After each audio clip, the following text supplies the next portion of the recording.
producing anything that requires soil, and that is whether you're growing grass to feed cattle or you're growing turnip, there's always going to be a stake that, you know, you're using up land and you're using up water and using up resources to do that. But it's the way that you produce it. It's the way that you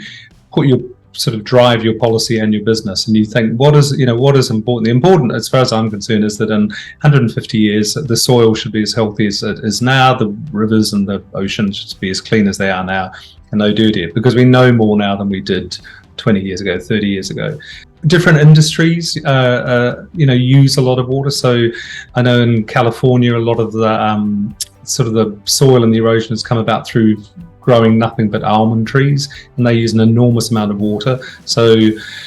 know, there are certain crops that just don't suit certain climates. I think in New Zealand, you know, we've found, but if you look at the te wā of our grapes, we know that, for example, Sauvignon Blanc out of Marlborough, you know, for some people is the best Sauvignon Blanc in the world, and it doesn't grow so well in another part of the country because it's too wet or too dry or whatever it is. So with people growing different crops here, so quinoa is a relatively new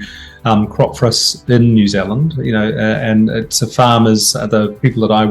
have done work with, you know, they're a farming family and they wanted to do something a little bit different, and they thought that would be really good. So they grow quinoa in Taihape, and it grows super well, and it is, as far as I'm concerned, the best quinoa I've ever had. So our climate and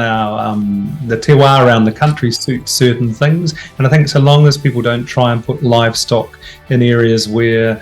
it's just the wrong climate and they're going to have to strip down all the trees, and then we're going to get landslides, and that's going to affect the rivers, and, you know, so on and so on and so on. I think with smarter planning and smarter farming, everyone can do a really good job here.